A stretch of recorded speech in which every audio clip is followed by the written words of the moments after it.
Notre Dame just hosted its most talent-packed camp of the summer, and some future stars showed out at Irish Invasion. Now the Irish are gearing up for their biggest official visit weekend of the summer. Plus, with the NCAA settlement officially approved, schools can now pay players directly. So, what does it all mean for Notre Dame? It's coming right up.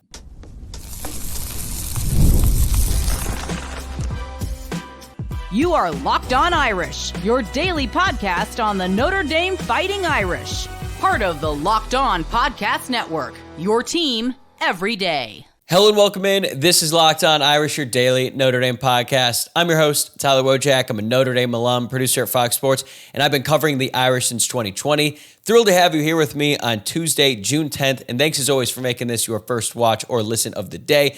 Be sure to subscribe on YouTube or your favorite podcast app if you haven't already, so that way you never miss an episode. Today's episode is brought to you by FanDuel. Right now, new customers can get $200 in bonus bets when your first $5 bet wins. All right, today's guest is one of the most plugged-in voices in Notre Dame recruiting and a great friend of this program, Eric Thomas from Irish Illustrated. We'll dive into his biggest takeaways from Notre Dame's premier recruiting event of the year, the annual Irish Invasion. We'll break down which prospects stood out, get the latest on defensive tackle target Alister Vallejo ahead of his upcoming commitment, preview a massive official visit weekend in South Bend, and discuss how the NCAA settlement could reshape Notre Dame's recruiting strategy moving forward. We have got a lot to cover, so let's bring him in.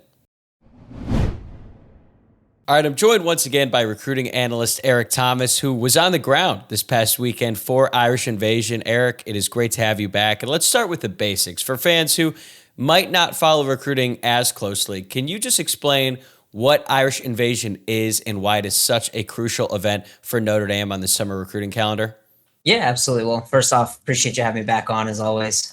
So for Irish Invasion, this is Notre Dame's annual talent showcase. It's their biggest sort of push of getting prospects from all corners of the country to come to campus and work out with the coaches. And why it's different from the prospect camp that went on today, I think there's another one either at the end of this week or start of next week, is because Irish Invasion is predominantly like invite. So it's a lot of guys that the coaches are specifically interested in. They want data on, they want to see workout, getting to work out within, a group of like-minded or like-ability guys, right? Similar guys, similar kind of talent level. The reason that Irish Invasion has become so big, especially over the last few years, is as this has sort of moved up in the calendar to being like a June event, and as it's kind of preceded the official visits, it allows the staff to get ahead of the next few cycles. So Irish Invasion is not an event where the staff is evaluating there's some, but not a lot of 2026 guys or the next class up. It's a way for them to get that in-person evaluation with kids as young as freshmen. There was even a 2029 at Irish Invasion. There may have been a 2030, but I choose to acknowledge it. So there's a couple different angles there, but really Irish Invasion is about looking forward so that in-person evaluation box can be checked off. And for a lot of guys who are young enough and have a lot of interest in Notre Dame, it actually is an event they can go to multiple times, so they can kind of stack performances and show growth over time as well. So there's sort of different values you can prescribe to Irish Invasion, but it is really a forward-thinking recruiting event focused on in-person evaluation and coaching. The thing about Irish Invasion, too, is it's been around for a while. It existed in the Brian Kelly era. Marcus Freeman obviously modified it to how he wants it to be run. But from what you were able to see and hear, how did this year's camp stack up to previous editions of Irish Invasion in terms of the talent level and competition? Yeah, so on paper, like just looking at this list of prospects who were invited and who had at least confirmed intent to come, we'll talk about the verified guys, this was probably the strongest list of Irish Invasion guests they've had so far. It's at least in the running. It may not have the same top-heavy list as some of the other ones, but just from top to bottom, it was a really solid group of kids. And then when you kind of look at it, I think it's one of their bigger events. Like, I think this year might have had even more kids than last year did. And this year was really heavy, so it was interesting. There was like 25 quarterbacks there. I don't think in the final registration there ended up being that many, but that's how many confirmed. I think there was like 20-something there. Because I know they could do at least 5 deeps and rotations of 4. So there was at least 20 kids there. The other side of things for Irish Invasion is this year, like directly compared to last year, I thought last year had more star power at both defensive back and wide receiver. People who remember my coverage will remember, like, I gushed over Braylon Womack, Larry Moon, Jameer Brown. Like, those are really top end talents at those positions. There were still good players at those positions. Well, I know we're going to reference the dog from Folsom, Rob Larson, in a little bit, but when you're kind of looking at how this year was stacked, it was more about the tight ends, it was about the quarterbacks, and it was about the defensive linemen. And I'm going to kind of fold linebackers into that D-line group because a lot of the linebackers who were there did defensive end drills, pass rushing drills and stuff. So kind of that group folded in there. That was kind of more of the focus this year. It's unique, though, because this year's event, like I said, the tight ends were really good on paper. Did they perform probably as well as you wanted them to? No, there was a lot of drops, but they still looked really good, and there was a lot of good data to take away. So it's interesting, right? Like some years there's a group of guys you haven't really heard of, and it's like, wow, they all had a really good day. And this year the tight ends were like, I wish they'd caught more balls, but they still showed off quite a bit of what makes them special. You mentioned it. You tabbed 3-star wide receiver Rob Larson out of Folsom, California as the offensive alpha dog. What did he do to stand out among the skill players? Everything. Oh my God. Larson, I wrote it down. Hold on. I have like a bunch of series of notes. I wrote down Larson's name so many times. And there's one that he put out like a highlight tape where he caught a ball over a guy in like an underthrown ball, and then he went to his back shoulder throw I referenced in my piece. But one of the ones I have here is B22. He looks like he's 5'10". He just mossed that dude. All caps, wow. Apparently he's over 6 foot, so evidently my perspective was just off. Yeah, he's listed at 6'2" on 24/7, but as you know, these recruiting heights and weights can be, yeah. I would have guessed he's under 6 foot just from watching him, and then I saw him standing next to Marcus Freeman in a picture, and he's taller than him, and Marcus is 6'1", so I'm evidently wrong, but I swear he was shorter, but he was just dominant. I mean, it was a bad day of route running, a lot of guys stumbling, a lot of guys falling over, a lot of guys just not getting out of their breaks cleanly, and he had no problems with that throughout the course of the day. He was consistently getting separation several times, especially from the angle we were at. You could see guys holding him like the back of the jersey, trying to get away with it because it's a camp setting. Didn't matter. Got around it, got open. And he made like physical catches, diving catches, grabs over guys, grabs the elevation, like going to the ground with physicality or contact, even though, there's no pads. Like he just kept making plays. And when they finally called him up in the competitive portion, which was at the very end, they basically set up a series of one-on-ones. And there was a bunch of different versions of these events. He beat the guy so bad off the line, just immediately open on just like not even a double move. It was just kind of like a false hip check and just go on a post. Beat him so bad. And then the throw was just like a hair behind. So you can see him stumble as he tries to slow up. And he almost did this ridiculous, like spinning, juggling, one-handed catch. And even though he didn't make the catch, like Mike Martin, who was on the microphone, was like, that's a win for the offense. It was way too good. So like, it was just an encapsulation of the day. It's like, even when he messed up, everyone was like, wow, okay, that was super impressive. That was just the day he had. One of his drops was impressive. And I'm looking at his profile right now on 24/7. It looks like he only has offers from Arizona State, Colorado State, Sacramento State, and UNLV. So to me, it seems like his recruitment is about to take off if he keeps this up. Gotta think so. And I believe he mentioned he has an active camp schedule, or his dad mentioned that to me. So we'll see where it turns out to. But he plays with Ryder Lions, 5-star quarterbacks. So he's definitely going to have plenty of eyeballs on him this fall in order to kind of make that jump. So on defense, defensive end Jackson Vaughn out of Bergen Catholic in New Jersey stole the show, it seems like. You even predicted that he could become a 5-star. So what did he do that made such a strong impression? He didn't get touched. When we talk about recruiting industry, when we talk about guys with bend, like oftentimes that's a phrase that gets thrown around. It's like kind of we want all of the defensive ends to have bend. But what does that mean? Jackson Vaughn has bend. And what that means in his case is that when he attacks the outside shoulder of a tackle, he can basically get himself parallel to the ground and bend in his lower body to the point where it's difficult to get hands on him and stop or impede his rush. It's a very difficult thing to do. And if you get hit, you're half sideways. It's very easy to get knocked over. So very skilled pass rushers and very gifted athletes have unique bend. He had it. He's able to duck underneath guys. He has tremendous speed, really good balance. There's a couple times where, he would take a shot and he was in the middle of it or whatever, but he just kept coming after him. And throughout the course of the day, they're not allowed, because no one's in pad, to do like true bull rush. So everything is really attacking outside shoulder, speed, hand placement. It's details like that. And throughout the course of the day, like you could see he was taking the coaching on board and like getting more productive. at the end, in the competitive portion again, there was like one-on-one pass rushes. And he just blew by 4-star Cameron Wagner. I mean, just didn't even, I don't know if Wagner got a hand on him, right underneath his right shoulder. It's really remarkable the speed he has. Like it's a bit shocking to see how quickly he can get out of his stance and just attack your outside shoulder. And looking at the film and the production he had getting into the backfield, I think that stuff's going to carry over on Saturdays. It's one of those cases where when you look at what this player did last fall with that sort of like camp performance, it's very hard not to get excited about him. Eric is going to be right back here with us in a second to talk about some other big-time performances from Irish Invasion, plus the latest on defensive tackle target Alister Vallejo. But first, I wanted to tell you about this great new promotion courtesy of our friends at FanDuel. The NBA playoffs are in full swing, and every night delivers highlight-worthy performances, major momentum shifts, and can't-miss moments. Whether it's a game-winning shot or a breakout player, there has never been a better time to get in on the action. FanDuel makes it easy to stay in the game before tip-off and live. With player props, performance trends, and same-game parlays, fans have more ways than ever to play smart and win big.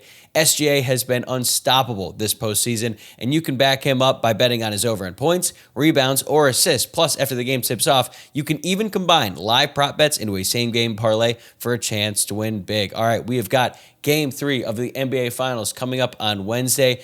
I'm taking the Thunder -5. They blew out the Pacers in Game 2 after letting Game 1 slip away. And even though I think the Pacers are going to come out ready to go in their first NBA Finals game at home, I think the Thunder are going to win. They're going to pull away late and cover that 5-point spread. If you're new to FanDuel, it is the perfect time to sign up. Head to FanDuel.com and place your first $5 bet. If it wins, you will get $200 in bonus bets. Make every moment more with FanDuel, official sports betting partner of the NBA. It seems like the class of 2027 quarterback Malachi Zeigler was the most impressive of any of the quarterbacks in attendance, and there were a lot at this one. So what stood out most about his game, and why do you think he left without a scholarship offer? Well, that second question's tough, but he was accurate when throwing on the move. He was accurate throughout the course of the day, and he won an accuracy competition at the end.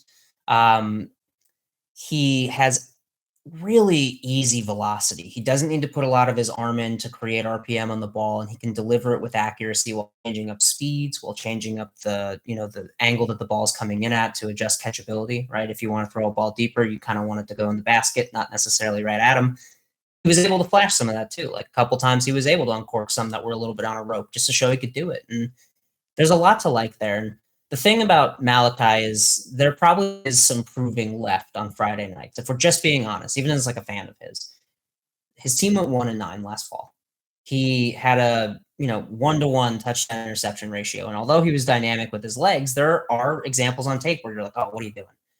But on the flip side of that, there are examples on tape where Malachi Zeigler is like under pressure immediately, and he just rolls out, avoids it, throws a dart, and it like bounces off the guy's helmet or something. Like there are so many little moments like that where you see the flashes, and it's just clear he didn't have the supporting cast. And I'm excited to see what he proves in the fall. I think that's a big part of why Notre Dame wants to see him kind of take that next step and, with pads on. But everything from Malachi on Friday was validation of like the high point flashes that I saw in his film from his sophomore year, and then in his spring game where he was excellent. The natural talent is very clearly there. He's wired like a Notre Dame kid and like a really smart sort of process driven quarterback. When you hear him speak, he sounds like he's like 30 and has a mortgage. Like he's a good kid, got good parents. And I think when you're looking at like what Notre Dame's looking for a quarterback, if you're going to go after guys from down south, you want guys who have a strong family structure that's pushing them towards academics. You want guys who lean on the decision-making of people who are a little older and more experienced than them because they recognize the value that it has. And that's Malachi to a T. So as far as, Southern quarterbacks and going after the pursuit of the best quarterbacks in the country, if you want to look at it from like a profile fit perspective, it's tough to find a better profile fit than Malachi Zeigler. So when should we expect that offer? I keep thinking like, all right, we're at the end of the road. I'm hearing that they're getting these guys on campus. This has got to be it, and then it's not it. So evidently, the offers will come when Notre Dame feels ready. And I did have a 2027 quarterback reach out to me. He told me that even though he had a strong day at Irish Invasion, I'm keeping the name redacted because it might have been specific feedback, but even though he had a strong day at Irish Invasion, he thought he had a case to be the strongest quarterback there. Notre Dame told him that they wanted to evaluate him at least until the first few games of his season. So they were going to be looking at him this fall, checking out how he played on Friday nights. I don't know if that's the universal feedback. When I spoke with Malachi, he was due back in Marcus Freeman's office for a conversation. That seems like it probably went about the same, seeing as he didn't report an offer. So I think that they might be taking this thing into the fall, or the optimistic sort of like hoping part of me, just because as a recruiting reporter, you do get anxiety as you start to see like the other classes start to build and you're like, okay, people are getting agitated on my board. I need to have answers. I think it's possible that after they get through this evaluation period, some offers could go out, but I'm doubtful about that. Yeah, it's interesting. Their approach to this at the quarterback position in the class of 2027 has been one of the more talked about things in this cycle. And it's not like they weren't giving out offers, because they gave out an offer to 2028 defensive back Phoenix Evans, as well as a few others. So we've already kind of talked about the headline performances. Who else stood out to you, either based on what you saw on the field or from your conversations off the field? Yeah, so both on and off the field, tight end Jackson Dollar, that dude's just built different. There was quite a few good tight ends, like I said. Seneca Driver looked excellent. Jack Brown looked great, but Jackson Dollar is built different. He's thick. He's really good vertical threat. He's a problem when he attacks the seam. And he's a really good kid. Just getting to talk to him. He was very easygoing, charismatic, very, very funny. And he has a lot of interest in Notre Dame. He ended his interview by telling us at the media pool that was gathered at the hotel offsite. He ended it by telling us, I'm going to try and get back specifically for the Texas A&M game, the home opener this fall. And then he's like, and I'm going to try and get back a whole lot more. So he's definitely someone who stuck out to me. The mutual interest is strong. That's one I've been on for a few weeks now, that there's a lot there. I thought he was impressive, just maybe no more butter on his fingers before the camp series. Another guy I really liked, linebacker Ellis McGaskin. We actually got to talk to him after the fact. He spent a lot of time talking with Cooper Witten. I don't actually believe he competed, but he was there just like talking and everything. Ellis was a really good kid, great head on his shoulders, said he could see himself at Notre Dame, said he definitely had a strong connection with the university, the coaching staff, openly talked about how cool it would be to play with Cooper Witten in college. Like, there was just a lot there. And there was a lot of maturity in that conversation. We kind of flagged him down at the end of interviews. We saw him going back to the hotel. He's very gracious, came right over. And, he just struck me as a kid who liked Notre Dame for the reasons that you want to hear a kid like Notre Dame. The academics, the relationships he's built, the opportunity to play with world-class talent while getting a world-class education was something he brought up unprompted. Like, it's the right sort of stuff that you're looking for there. And then the last one I'll throw out here is a bunch of guys I could name. I could go on. But last one I'll throw out is 2028 quarterback Trayvon Towns. I thought if Zeigler didn't have the strongest day, it was Towns. It was those two guys. Oaks Christian, so same school as one Jimmy Clausen. Excellent. I mean, he's tall, stands confidently. He can roll. He can throw on the move. Like Zeigler, easy accuracy and easy velocity on the ball. I'd say he might have even looked a little bit more comfortable rolling like weak side than Zeigler did. Just like a natural fluidity in his game. He looked very poised. And when they started to do the one-on-one competitive sessions, so there's different ways they do it. Sometimes they'll have it so the receiver is basically running no defensive backs. There's 4 quarterbacks throwing at once, just on different routes. And then it goes on to the one-on-ones with the actual defensive backs. And all throughout that, he was hitting receivers in stride. He was consistently adjusting well. He didn't look phased whatsoever by the fact that he had unfamiliar receivers.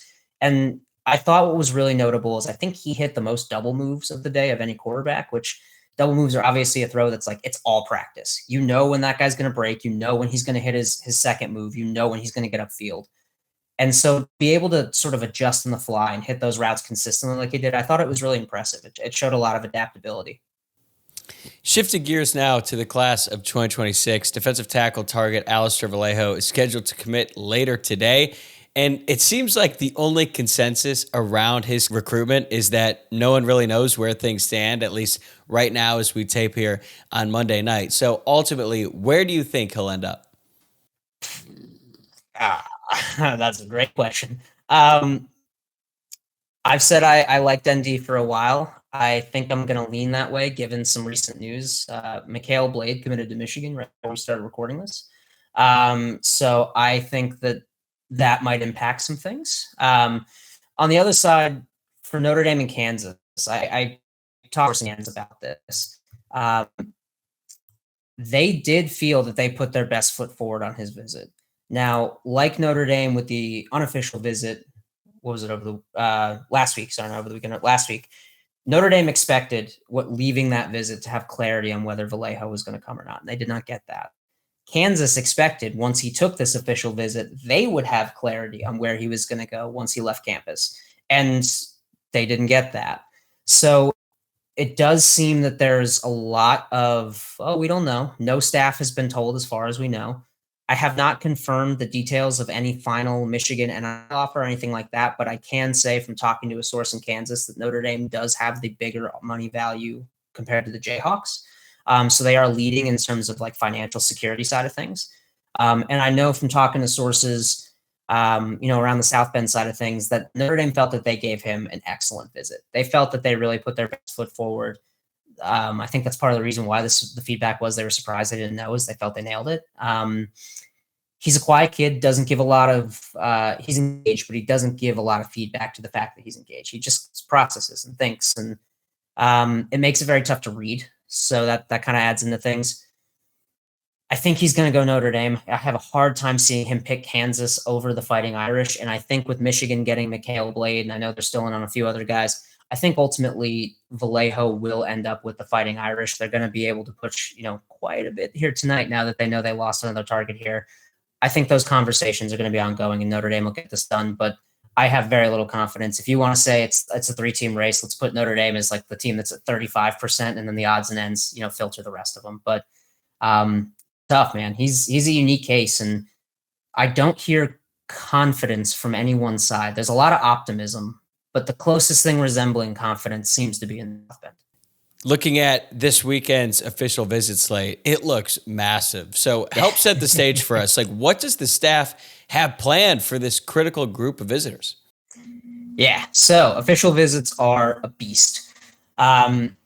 Multi-day. So usually not everyone makes this for, usually what you're looking at is guys get at some point, Friday afternoon, Friday evening, they're there Friday night, Saturday into Sunday morning, and they depart sometime Sunday afternoon. The number of hours, it's actually like 48 hours, but basically they have them check out of the hotel and whatever. So during that time, what are you doing?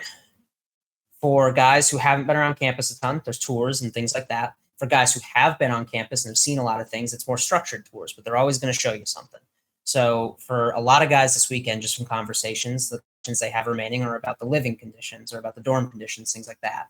So more than likely what Notre Dame will have them do, they'll take them to one of the brand new dorms, always nice. They'll show them around a bit. They'll have usually either someone in the football facility, I used to do this a lot, living in Dunn, or they'll have, someone who is just like, someone's friend, they have, a room in the dorm.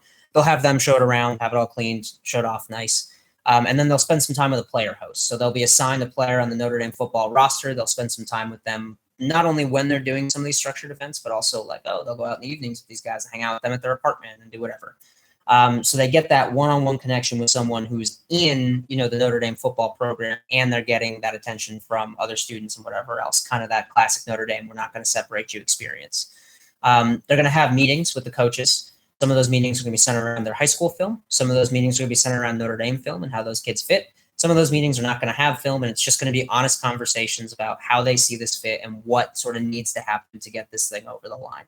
Official visits are closing time, so there's going to be some of these very direct conversations. At some point, typically Notre Dame will take recruits on what they call the legacy walk. So this is basically mirroring the player walk from game days. They'll have them do like the whole mass in the Basilica as a group. They'll have them walk all the way to the stadium. They have, usually I think they have either pumped in crowd noise or the songs they play on game day, and they kind of have them have that moment.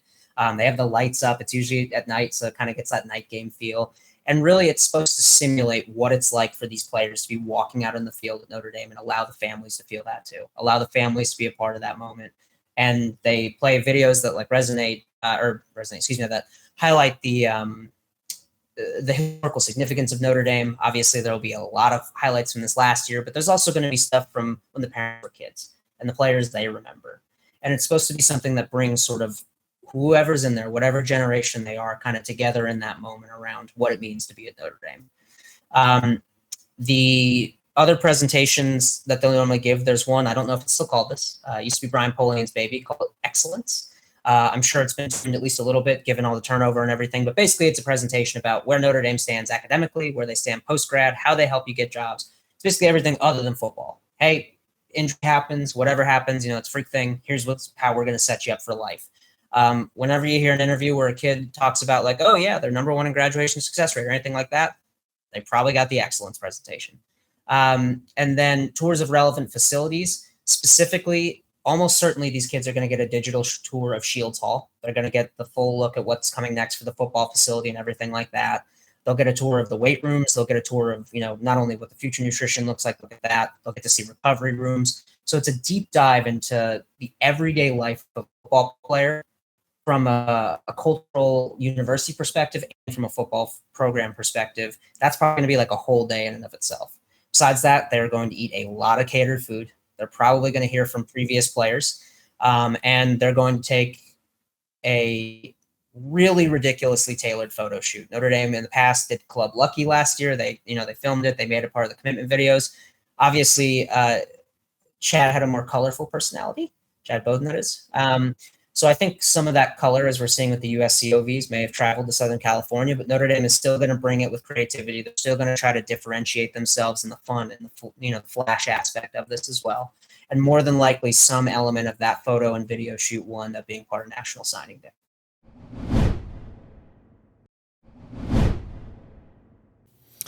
Look, I'm fired up, and I'm not even going. But when you look at the list, there's a bunch of names, and it's a healthy combination of committed prospects and some of the top targets left on the board. So who are the most important uncommitted prospects to keep an eye on this weekend? There's a good number of them. So as you said, this 2-3 months ago, this week was loaded, and then like most of the guys committed. So now we have like a nice few guys we only have to focus on, right? We got mostly it's like, okay, he's in the barn, but there's still a few top targets. Joey O'Brien, number one, top guy there. He's a 5-star, could play safety, could play corner. He moved up his visit after taking an official visit to Clemson ahead of his Oregon visit. Want to make sure I have the timeline there, right? So he was going to visit on June 20th. He's now committing June 20th, and he's visiting Notre Dame this weekend. Huge one for Notre Dame. The nice side about that visit being moved up, I know it caused a lot of consternation with Notre Dame fans, as any change like this will, but the nice side about that is he's taking this official visit with his high school teammate, Grayson McKeah. I think I said it right. Maybe not. He is an offensive tackle. There's a lot of confidence at Penn State that he's going to commit, but the important caveat there is Penn State thought that they could get him to commit and cut off his visits this weekend. That did not happen. He's still fully planning to visit Notre Dame. He's still fully planning to visit Texas. So doors open there. I would not be optimistic about Notre Dame landing the offensive teammate, but it's still probably a nice thing that both of them are going to be there at Notre Dame for the official visit, especially as Notre Dame tries to get things closed down with Joey O'Brien 1 week before commitment. Kind of jumping back here, Caden Finley, their number one wide receiver target. This is massive.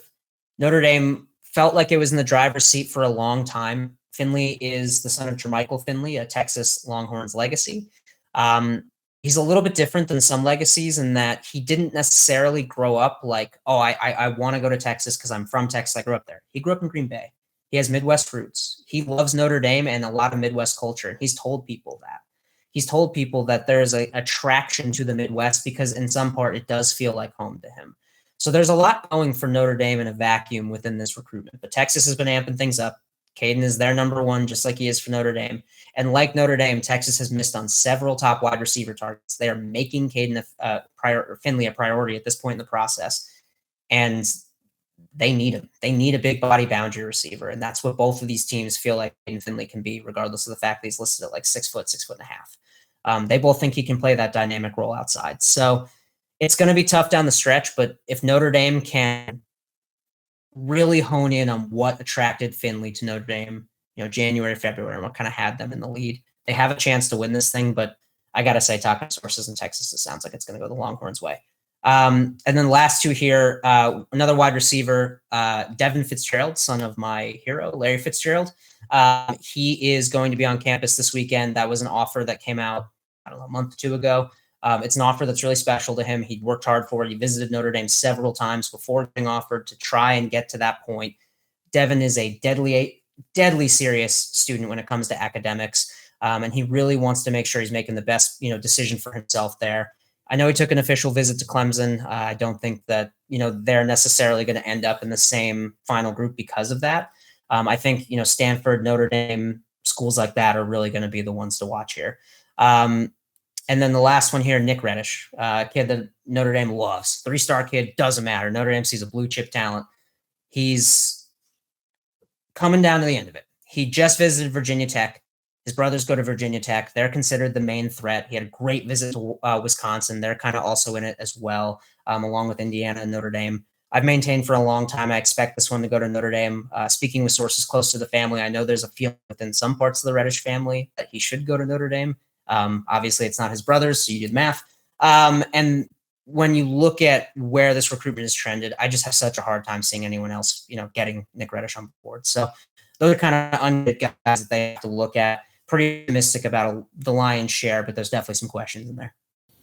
Losing out on Finley to Texas would be an especially tough blow because another top wide receiver prospect, Cohen Brown, who at one point looked like Notre Dame was in the lead for once he decommitted from USC, he committed to Texas this week. But I want to just completely put you on the spot here and ask to make maybe not an official prediction, but in your mind, which players are most likely to commit after this weekend?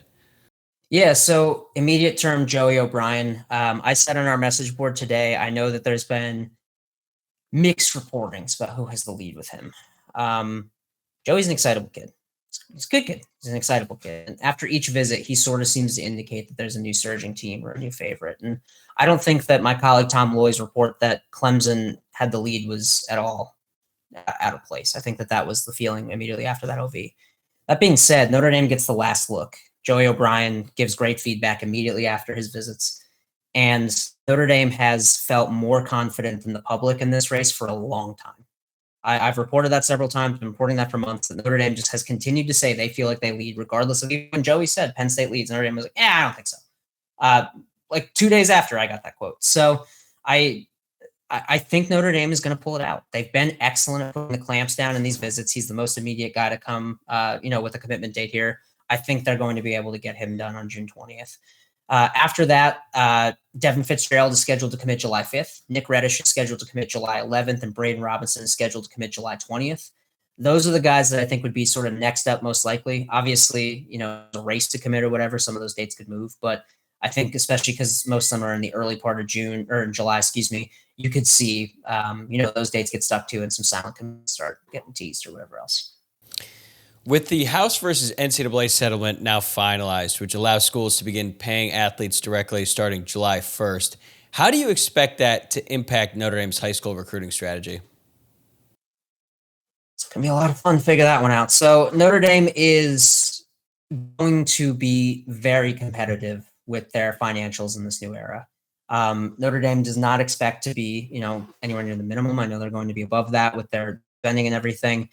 And when it comes to how they structure the roster, Notre Dame this cycle has been increasingly aggressive with offering more valuable compensation packages to high school recruits. We'll go with that. They've become increasingly more aggressive with front loading those things that other schools do. Now, are they at the top of the market in that specific category? No, but this structure in the House settlement, which is probably going to be sued and changed and rewritten 10 times over. But at the very base level, it gives Notre Dame a structure to enter that, for lack of a better term, pay for play space in a way that's probably more approachable and comfortable for them. These are third-party monitored deals. They're no longer going to have to worry so much about getting out over their skis about paying well above market value for a player that may not have a good ROI. So for Notre Dame, I think this is actually going to be a more approachable way for them to engage in the cash side of recruiting and kind of, amplify their aggression to that capacity. Beyond that, we'll have to see, because obviously there's roster limits and things like that. We could talk about, I think they're going to start looking at that, versatile special teamers and maybe taking one of those guys every few years. You could look at, the potential value of, losing the walk-on program and how they're going to try to identify the next Jordan Faison or, any players like that. But I think the main thing here is that Notre Dame is going to be more well-positioned to be competitive within the marketplace in a way that's palatable to the university and its financial backers. You've kind of alluded to it already, Notre Dame has certainly changed their approach to giving NIL to high school recruits, because just a few years ago, they weren't willing to give out any, and that has certainly changed in the time since. But they've still emphasized that they weren't going to buy recruits out of high school. And I get it. Like, if you give a high school kid a ton of money to come to Notre Dame and then expect them to go to class and do all the hard stuff, well, if they've already got the money and they don't have to work for it as much, that certainly is going to change their motivation. But in this new era of revenue sharing, like, what approach do you think Notre Dame will take to stay competitive while still upholding their values when it comes to high school recruits?